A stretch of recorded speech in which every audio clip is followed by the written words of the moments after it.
Welcome to my teaching. This is Preacher Ed with the South Valley Neighborhood Church here in the South Valley of Albuquerque, New Mexico. We've been working for the last couple of services on the end times, or the last couple of teachings, and I wanted to continue on with that. My family still needs your prayers. This thing can kick your butt. And I'm positive now myself. So I'm kind of feeling a little under the weather for sure. As we discussed during the last service, or the last teaching, we were working on some of the sequences of, the last days or the end times. And the reason that Christ is explaining these things is that the 12 disciples had asked him, we want to know what the signs are so we can be aware when the end's about to come. And, he goes through a list of them. He talks about the racial conflicts, the racial wars, ethnos against ethnos. And then he also talks about the kingdom against kingdom, or nation, not ethnos, but nation or country against country. And you'll hear and see these wars and these rumors of wars starting to, permeate what's happening on the planet. And then you have the persecution of the Christians. Basically, it turns into wholesale murder. Christians will be hunted in every country, and their teachings are going to be they're going to try to put the teachings of Christ down, and so we're seeing that a lot already also. But don't worry, when they start to kill us and persecute us, torture us, that for those that are great lovers of the law, it will be legal for them to do that. Those that place all their faith in laws.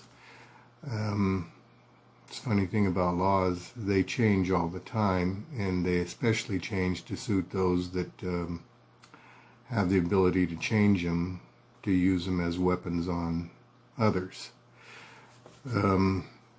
So it will be considered a very good work to get rid of Christians. And then you'll have the false prophets that will start to speak and vocalize everywhere. And these prophets will be not promising a different God, or not promising some deity or some extraterrestrial civilization that will come to save us. They'll be promising a different way of actually, with their ideas, creating a heaven on earth. Basically a more equitable, a more diverse, and a more inclusive world. And it will sound so great that many people will fall for this fallacy. It's not possible, but they deceive many. And they're very adamant about accomplishing what they want, because if you don't agree with it, you are a domestic terrorist or whatever label they want to give you. And then I'm seeing a lot of that happening, so it indicates to me that we are definitely heading down that road to the end times. And then the other thing that it talks about is in Matthew 24:14, Christ says, "And the gospel of the kingdom shall be preached in all the world for a witness unto all nations, and then shall the end come." And you say, well, how is this possible if Christians are being persecuted and killed? Wholesale annihilation. Actually, one of the most effective things that get people curiosity to investigate something is when they see someone martyred for the truth, the gospel truth. And so many people, as they see so many Christians willing to die rather than to deny their faith, they will begin to say, well, I think I know where there's a Bible. I want to check this thing out, And it may create an awakening that as every nation now is participating in the Holocaust of Christianity, people may decide to investigate Christianity, and believe it or not, it is a very effective witness to the reality of Jesus Christ and the messianic message that he brought. But then he goes to one other item which I wanted to cover tonight, and that is, "When ye therefore shall see the abomination of desolation spoken of by Daniel the prophet stand in the holy place, whoso readeth, let him understand." So everybody's heard the term the abomination of desolation, it had happened once before in the 2nd century BC with Antiochus, a Greek ruler that had come in and desecrated the temple. And the Romans were going to do it fairly shortly after Christ was crucified. Not too long after that, the Romans desecrated the temple. In fact, the temple finally wound up getting torn down as Christ prophesied, right? And so you hear about this going to happen in the temple, but it also is speaking in modern times, in our times, it's happening in churches where churches are being subverted and overtaken by unbelievers. And they're teaching from the pulpit a false religion that has nothing to do with Christianity.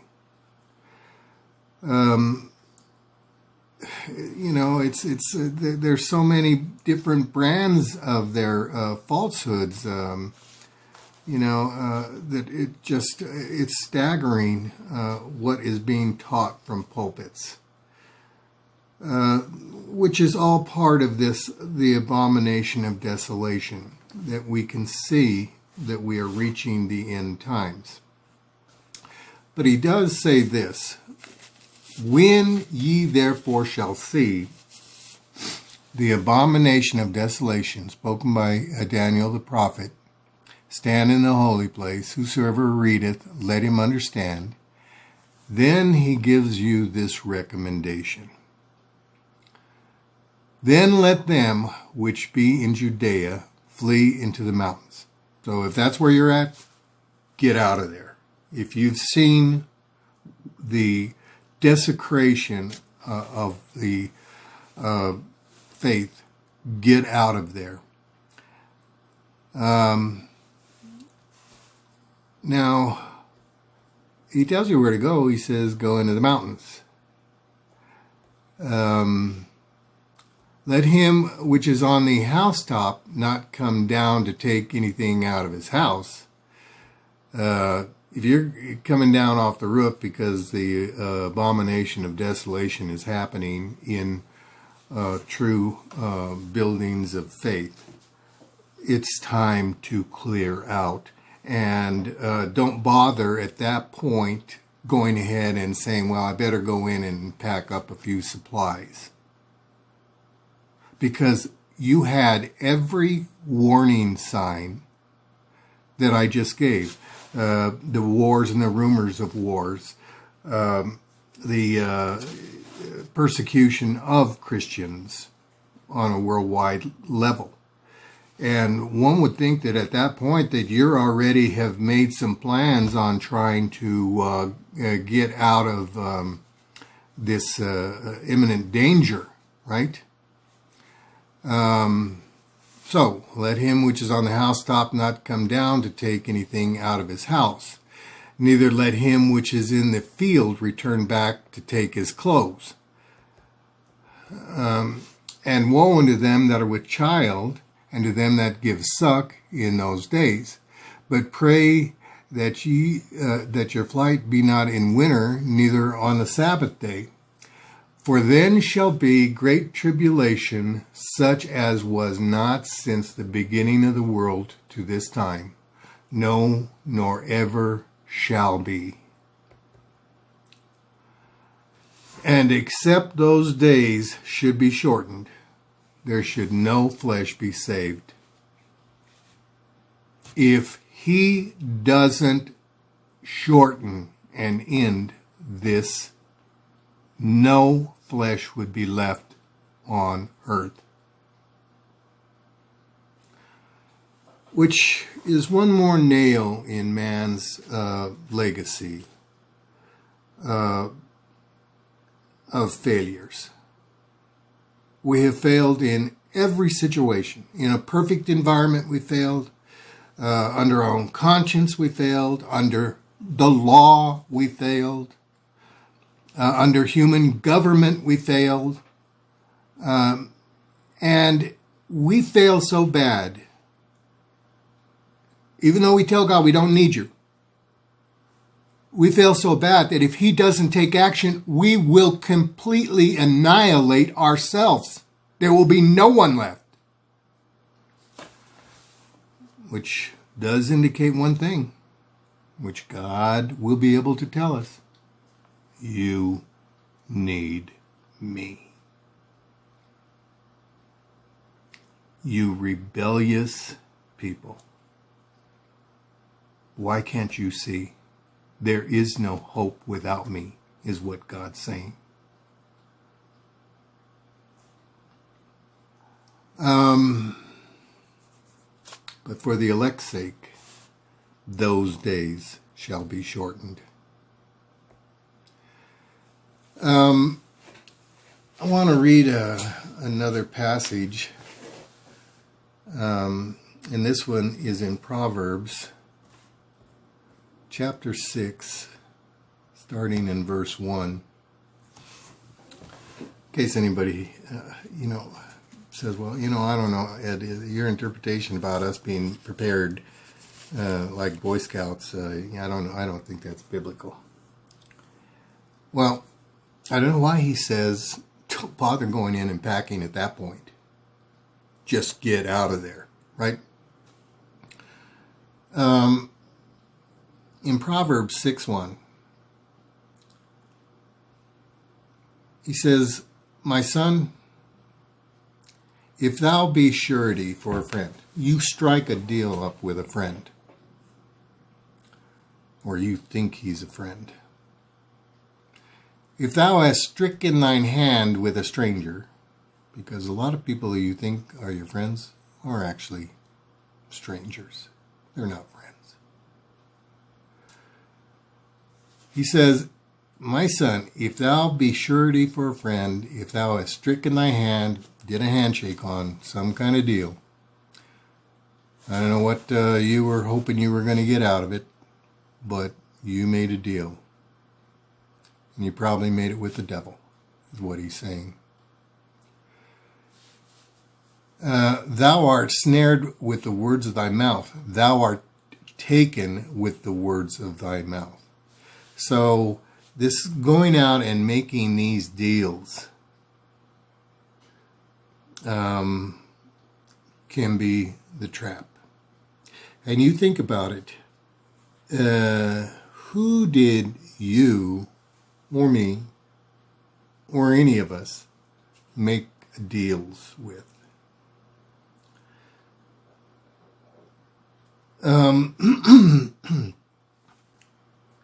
He says, do this now, my son, and deliver thyself when thou art come into the hand of thy friend. You better hope he's your friend, my son. Go humble thyself and make sure that he is your friend. Don't go to sleep. Give no sleep to thine eyes, nor slumber to thy eyelids. You better make sure you didn't make a deal with the devil. And how many of us have? We make a deal. We've made a deal with the government, right? We make a deal that they're going to go ahead and take care of us. They're going to give us, not that they have any, so where are they getting it from? I don't know. They're going to give us food stamps. And they're going to give us housing. They might even give us an Obama phone or a monthly check. Medical, right? What do they get out of it? And where did they get it from? And what kind of deal is this? Now, watch what the writer of Proverbs, which is God, written through Solomon. He says, give not sleep to thy eyes, nor slumber to thine eyelids. Deliver thyself as a roe from the hand of the hunter, and as a bird from the hand of the fowler. Get out of there.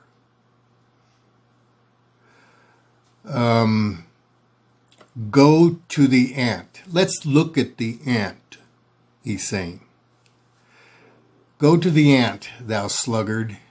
You thought you were going to get something for nothing. Consider the ant's ways and be wise, which having no guide, overseer, or ruler, provideth her meat in the summer, and gathereth her food in the harvest. How long wilt thou sleep, O sluggard? When wilt thou rise out of thy sleep? Yet a little sleep, a little slumber, a little folding of the hands to sleep, so shall poverty come as one that travaileth, and thy want as an armed man. So, if you think that this wonderful God government is going to take care of you, they'll buy you for a while. But they're not going to take care of you, and they don't love you.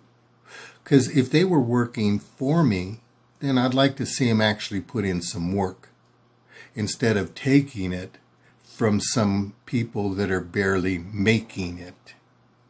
Right?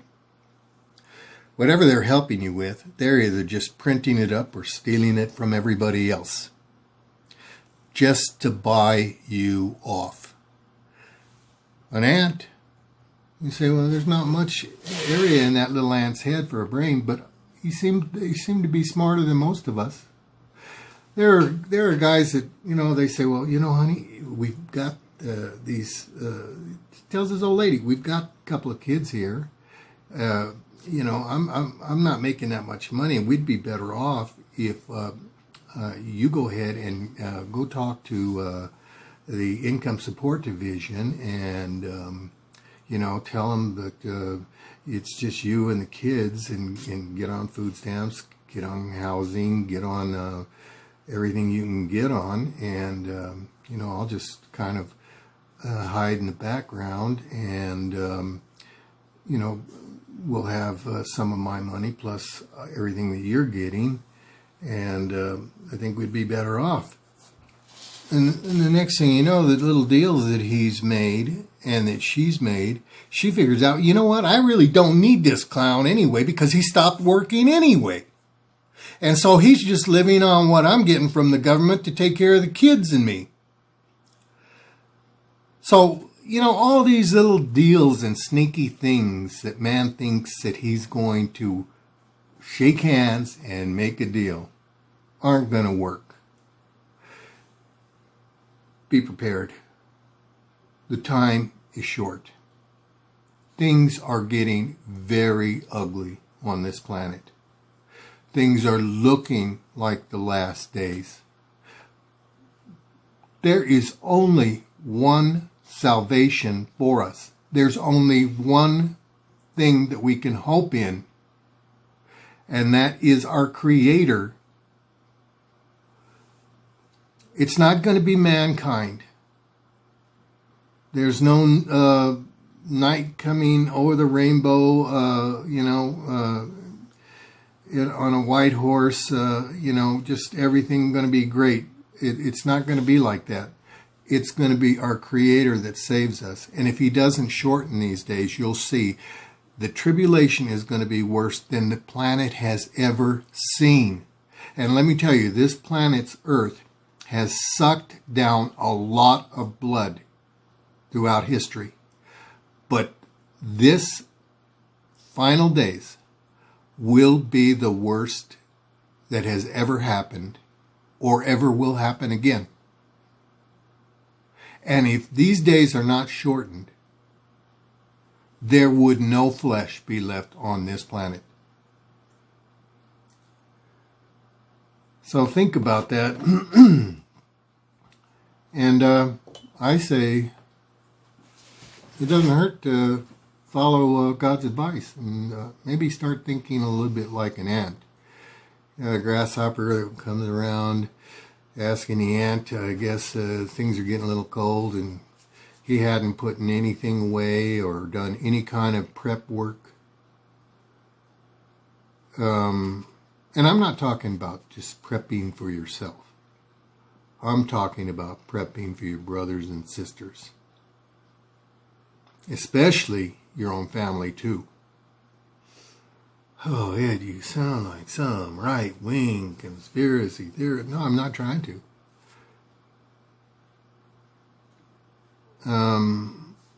We are in trouble. Thank God He's in charge. Like I say, keep my family in your prayers, and please share my lessons. At least let me know you watched them. Or if you disagree, I have no problem with that. Tell me. Tell me where, you feel like this may have been in error or something I've said. I don't hear from many people, and it really, it means a lot to me if you can talk to me about it, my phone number, area code 505-930-3414. Preacher Ed. You can see me on Facebook. Father and God, thank you for your word. Thank you for loving us. Forgive us, Lord, where we go astray and we don't just fall into your merciful hands sometimes, Lord. I ask that you bless each person, keep each person safe that is part of this little church. For it's Jesus Christ's name that I pray and ask you these things. Amen.